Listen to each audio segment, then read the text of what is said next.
We're going to beat this. You know, your immune system is an incredibly powerful thing.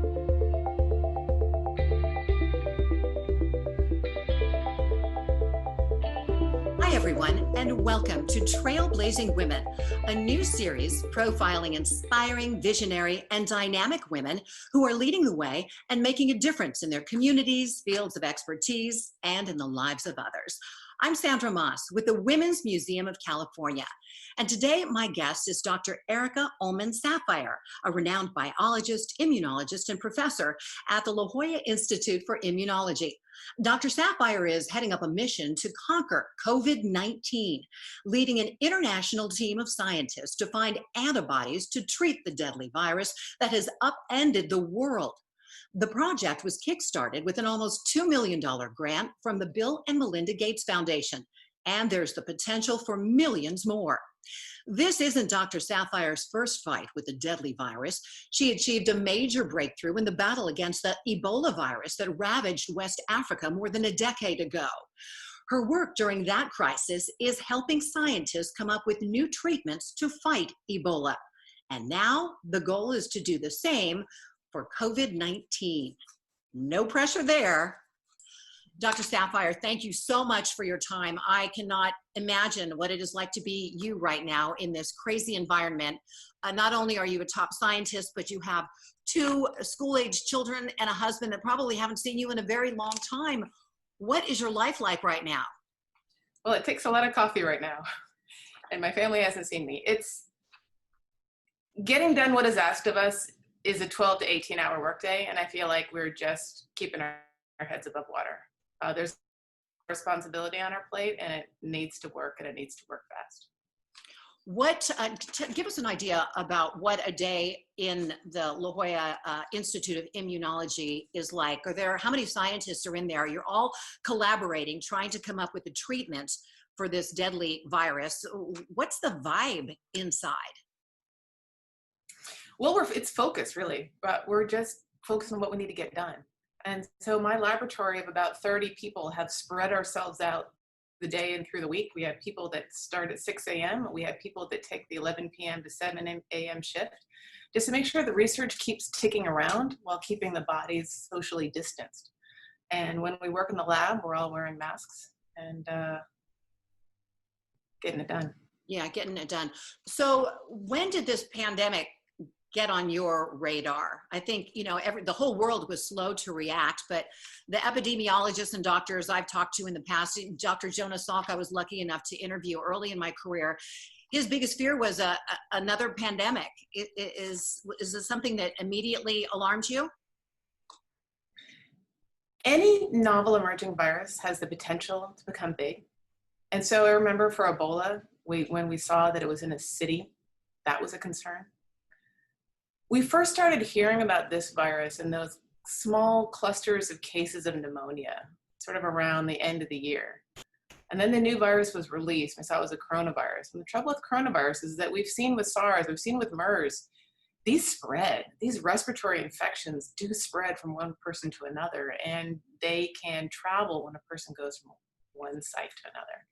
And so we were concerned, and we just our concern grew as we saw how quickly it spread in Wuhan and Hubei, and the severity of the lockdown needed there. How surprised were you, or maybe you weren't surprised at all, when you got the call from the Gates Foundation that they were going to be giving you $2 million to work in collaboration with other scientists around the world to come up with an antibody treatment that could save lives? Well, that was a gradual process. So I ran a similar consortium to find the treatments for Ebola virus in that outbreak. And so the first calls from the foundation were to say, well, what did you learn from building that consortium that you would tell someone to apply here? And what would you do again? And what would you do better? And what would you do differently? And how would you set this up? And I thought I was just providing information for their effort. And then they asked me if I would run it. And it was sobering because I knew what it would take, and I knew the family dinners that were gone, and I had a Fulbright to go travel this year, and that's gone. And so many other research projects on other pandemic viruses have now been shelved to make sure that this one gets the attention that it needs. So, Dr. Sapphire, you must have the weight of the world on your shoulders right now. It's a lot, but you know what? There's a lot of people that are struggling. There are people that have lost their jobs, there are people that have lost their loved ones, there are people that are struggling to get better. I'm healthy. My job's secure right now. You know, a pandemic virologist in a pandemic, that's fine. We got to get this work done. Well, let's talk about the treatment itself, using antibodies, a person's own immune system to fight the virus. How does that work, and what kind of a timetable can we expect something like this to be available to the general public? So antibody therapy has been used for a number of infectious disease. We have antibody therapies that find and kill cancer cells that are too small for any surgery to find. We have antibody therapies that control an overactive immune response in rheumatoid arthritis. What we're doing here is making sure that by finding antibodies, we can give someone immediate immunity to SARS-CoV-2. This is important because even when a vaccine is available, well, first we're going to wait a year or two for that vaccine to become available. And so we need something in the meantime, right? No one's immune, no one's safe. Even when that vaccine is available, it won't be available in all places at all times. The world's a big place. There's a lot of locations to get those doses of vaccine to. There are also people that can't be vaccinated, babies, pregnant women, people with underlying immune conditions. We need to protect them too. And so my job is to figure out which of the many antibody therapies being raised by different companies and university laboratories around the world are the best, and make sure that we can make them affordable to anybody that needs them. You know, we've heard so much bad news, and there's been so much fear surrounding this situation that the world is falling apart, really. What good news do you have? Are you hopeful? Do you go to bed at night thinking that you're going to solve a problem, at least in terms of a treatment, fairly soon? Or do you stay up at night worried about that? What makes me hopeful is the number of scientists and types of scientists that are now working on this problem. There are 90 different vaccine efforts. There are well over 50 different groups trying to make antibody therapies. There are even more trying to come up with drugs. And with that many shots on goal, something's going to connect.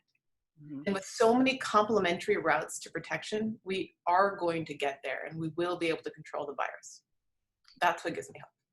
You know, you really are just a modern day trailblazing woman. I really enjoyed reading in the San Diego Union Tribune about all your accomplishments and this latest monumental task that you have embraced. What has it been like for you to be in science, to be in biology, focusing on immunology as a woman? Are there a lot of women contemporaries that you have? And what's it like to be a woman in that line of work? Yeah, I don't have a lot of contemporaries. I think maybe 20% of faculty are women. And, oh God, I could talk to you for hours about that. We don't have hours, but you can, you can tell. You know, sometimes you're underestimated, and sometimes people have stereotypical ideas, but you got a lot of strengths that you can use. You know, if you're more organized, you can build a consortiums no one ever built before. If you communicate better, you can put more scientists on the same page and figure out what are your concerns, what are your needs, let's make this work. If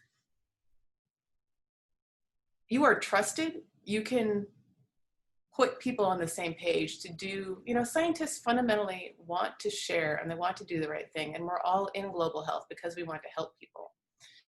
And if you have those stereotypically feminine skills of inspiring trust and communicating and organizing people and working with people well, you can do something that no man has done. Did you have some role models or mentors along the way, and were they in the field of medicine, women that supported you? I've had a few. You know, the most important one is my mom. She's a very wise and graceful woman who always knows exactly what the right thing to do and say is and puts things in perspective. And, you know, when I was distressed about going back to work and putting my newborn kids in daycare, she said, well, you just got to have a little talk with yourself and, you know, What were you put on this earth to do? And after your 25 years of education, are you going to do it? Right. And the other part of the talk is, how are you going to put food on the table? Where's your health insurance going to come from? They will always know your mom. They will always love you. You were put on this earth to do a little more than that. How did you get your confidence and your poise? Was it just hard fought and hard earned, or was it something that came naturally to you? It's from being on a mission, from knowing what the world needed and having a plan to get it done. And any young person will get a lot of no and a lot of, well, you can't do that. And just be persistent. And if you are right, hang in there. And eventually someone's going to see it. And if it's not this person, someone else. Someone's going to put a wall in your way. You go around it. You find someone else. I've been told no so many times. And you just get persistent and you come up with a spreadsheet and you convince them and you find out what you need and you get to yes, or you take a different route and you go down a different path and you find a world of yes there. Mm-hmm. How do you rally yourself when things go wrong? Because I think they say in science that 99% of the time things don't pan out and only a small fraction of the time they do. There's a lot of rejection, isn't there? There's a lot of rejection. I don't know, you just pick yourself up and move on. It's there's a lot of failure in research. Now, if it worked the first time, we just call it search. When you got to do it over and over again, it's called research. There's a lot of, you have to try experiments 1,000 times before one works. You will submit your paper to 4 journals before it is accepted. Every single step of the way, there's constructive criticism, and you accept it, you learn from it, you move on. Mm-hmm. And anytime someone has said your idea won't work, because you take that feedback, you make your plan better, you go back. We're going to beat this. You know, your immune system is an incredibly powerful thing. By designing vaccines with the best tools that humanity has ever had, and with timelines that people are compressing with bureaucratic red tape just moved out of the way, and antibody therapies that we now know how to make that we never had before, we are going to beat this. The human brain is so much better than any little virus. Dr. Erica Ullman Sapphire, thank you so much for your time. We are all rooting for you and the team of researchers who are working so hard to try to get us out of that big mess. So thank you so much for your time and best of luck to you. Thank you. And thank you for watching. We'll be back with another edition of Trailblazing Women soon. For the Women's Museum of California, I'm Sandra Maas.